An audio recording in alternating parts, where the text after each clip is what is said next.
이번 주 시장 보셨나요? 모두가 마음 졸였던 한 주였습니다. 일본은행 금리 인상, 다들 엔캐리 청산 온다고 난리였죠. 근데 말입니다. 아무 일도 안 일어났습니다. 오히려 비트코인은 88,000달러까지 올라갔어요. 도대체 왜 그랬을까요? 그리고 더 중요한 건 앞으로도 괜찮을까요?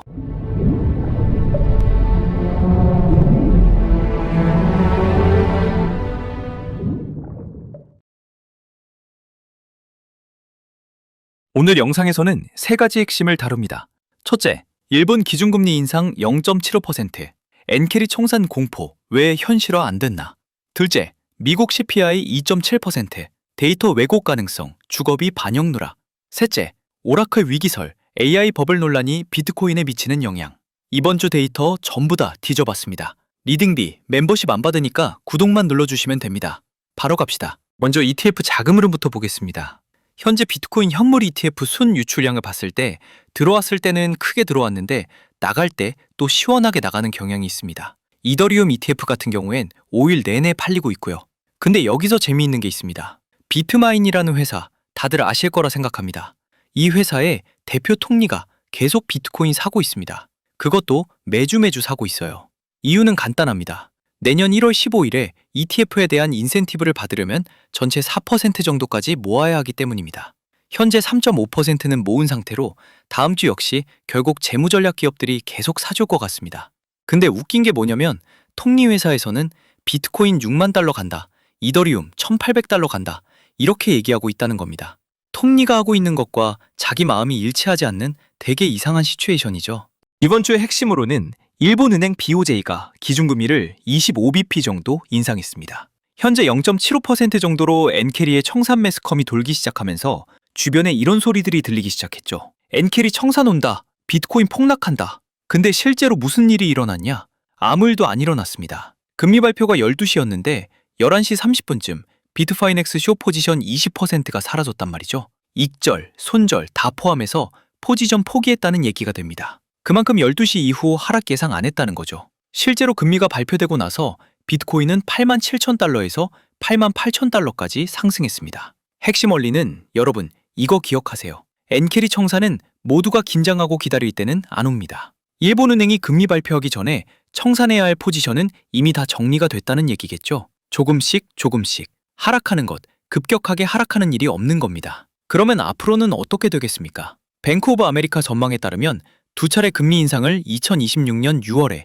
최종 금리 1.5%로 예상하고 있습니다. 근데 제가 보기엔 이것보다 빠를 것 같아요. 왜냐하면 일본은행이 발표문에 뭐라고 했냐면 내년에도 기업들의 임금 인상이 있을 것으로 예상된다 라는 말을 남겼습니다. 이 의미는 임금 올라가면 물가도 올라가고 물가가 올라가면 금리 또한 올라가야 합니다. 경향적으로 앞으로도 금리는 계속 올라갈 가능성이 높다는 겁니다. 그래서 일본 금리 인상은 디폴트로 생각하고 대응해야 한다는 겁니다.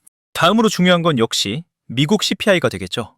헤드라인 CPI는 2.7%, 근원 CPI는 2.6%, 예상치는 3% 내외였는데 0.4%나 낮게 나오게 되었습니다. 이게 얼마나 이상한 거냐면 최근 몇 년 동안 CPI가 예상치랑 이렇게 차이 난 적이 없었어요. 0.4% 차이는 엄청난 겁니다. 그래서 데이터를 까봤더니 주거비 반영이 누락된 것이었습니다. 전체 CPI 지수에서 주거비가 차지하는 비율이 3분의 1이나 됩니다. 근데 이번에 주거비 인상이 거의 반영되지 않았어요. 이유는 두 가지 되겠습니다. 첫째, 셧다운 기간에 조사를 하지 못했습니다. BLS 노동통계국에서 CPI를 조사하는데 셧다운 기간에는 아예 조사를 못했다는 주장입니다. 둘째, 주거비는 6개월 전 수치가 반영되기 때문입니다. 지금 11월 CPI에 들어가는 주거비는 올해 4월 정도 데이터라는 거죠. 그때부터 임대료 인상폭이 굉장히 낮아지기 시작했던 시기입니다. 그럼 적어도 내년 4월까지 CPI는 강하게 나오기 힘들어지는 결론이 나옵니다. 왜냐하면 주거비 인플레이션이 계속 떨어지는 추세였고 그게 이제부터 반영되기 시작한 거니까요. 그리고 또 하나, 내년 석유 가격이 10% 정도 떨어질 수 있다는 전망이 나오고 있습니다. 올해도 많이 떨어졌는데 지금 베네수엘라부터 미국이 무력 대치하고 상황인데도 원유 가격이 안 올라가고 있거든요. 이러면 내년 4월부터 5월까지는 물가 계속 낮게 유지될 가능성 높고 그러면 연준이 금리 인하하기도 편해질 겁니다. 오랜만에 시장에 좋은 소식이네요. 하지만 마냥 기뻐할 순 없는 게 바로 나스닥 때문입니다. 오라클 데이터 센터에 따르면 100억 달러 규모의 1기가와트급 AI 데이터 센터를 건설하려고 했어요. 그것도 텍사스주에. 오픈AI랑 협력해서 우리 잘해보자 이렇게 됐는데 블루아울이라는 투자사가 갑자기 안 할래 하고 발을 빼버렸습니다. 사모펀드 구조로 돈 모으는데 블루아울이 빠져버린 것이죠.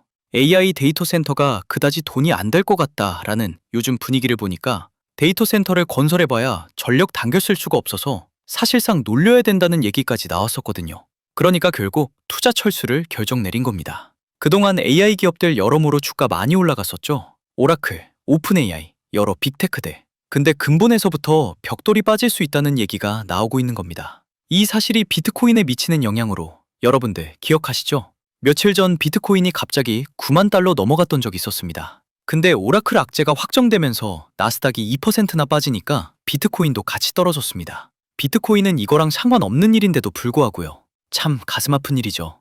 문제는 뭐냐면 블루아울만 빠진 게 아니란 겁니다. 현재 상황을 직역하자면 다른 투자자분들도 덩달아 나올 수 있는 상황입니다. 그렇게 되면 또 내려가겠죠. 나스닥의 뇌관 같은 상황이라는 겁니다. 실제로 오라클은 2주 넘게 계속 내리고 있습니다. 하루에 몇 %씩. 며칠 전 조금 반등했지만 이게 끝난 게 아닐 수 있습니다. 이제 유동성 얘기를 해야 합니다. SOFR 금리 많이 들어보셨을 거예요. 연준이 12월 FOMC 때 뭐라고 했냐면 12월 12일부터 RRP 방식으로 자산 매입 시작하겠다. 규모가 월 400억 달러, MBS 자금까지 합치면 월 550억 달러 정도 됩니다. 이 정도면 사실 천문학적인 돈에 가깝습니다. 2019년 레포 발작 때 연준이 넣었던 돈이 월 600억 달러였거든요. 그래서 당연히 SOFR 금리는 떨어질 거라고 예상했었습니다. 근데 그 예상과는 다르게 떨어지지 않고 있다는 겁니다. SOFR 금리는 3.62%에서 3.63% 사이에 있어야 하는 게 정상입니다. IORB 금리를 넘어가면 안 되기 때문이죠. 최악의 경우 3.75%를 넘어가면 절대 안 됩니다. 근데 이번 중간에 3.75%까지 찍었다 왔습니다. 어제를 기준으로 3.66%. 일주일치를 놓고 봤을 때 FOMC 전이랑 달라진 게 거의 없습니다. 돈을 넣는데도 불구하고 크게 낮아지지 않고 있다는 거예요. 바로 이게 문제입니다. 차트로 보이는 신호, 여러분, 최근 비트코인 차트를 보면 5% 올라갔다가 그대로 떨어뜨리고 5% 올라갔다가 그대로 떨어뜨리고 이런 긴 꼬리봉이 굉장히 많았습니다.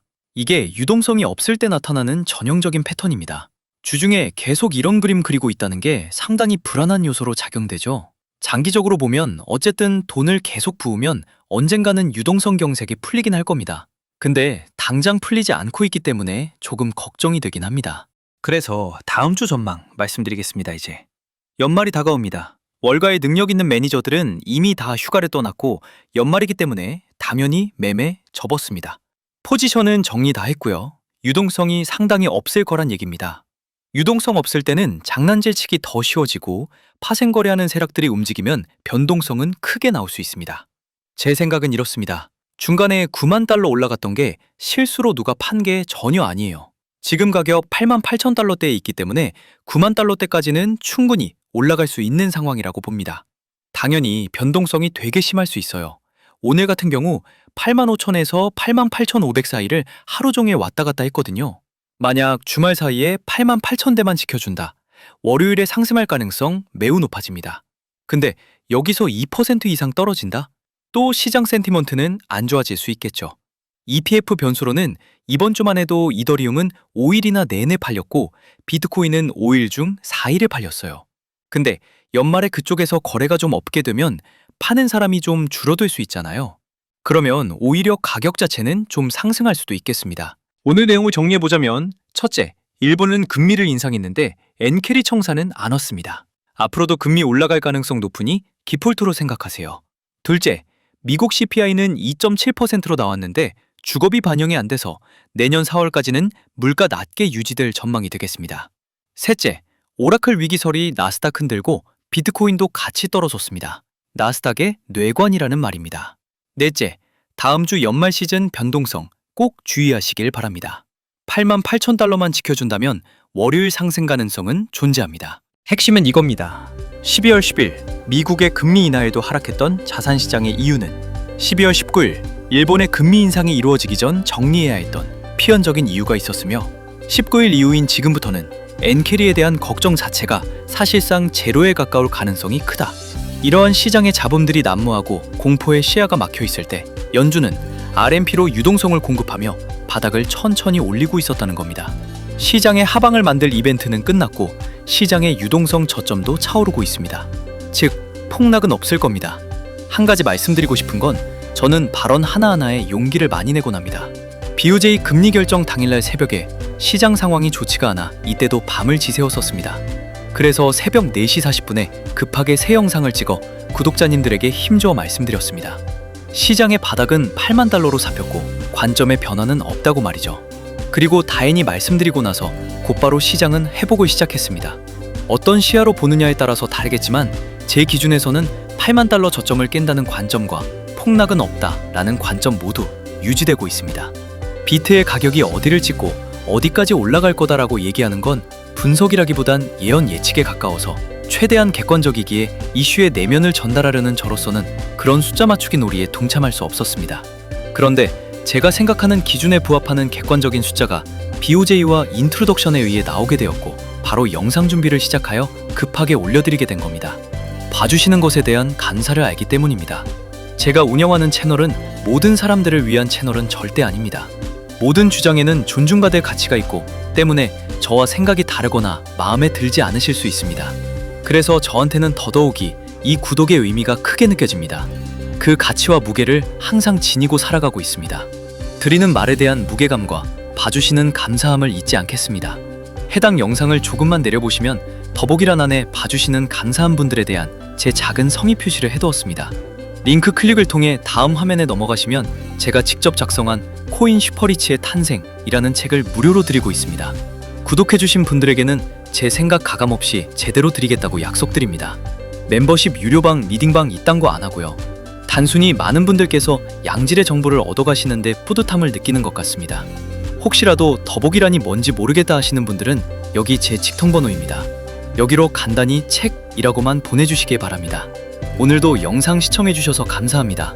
이만 들어가겠습니다.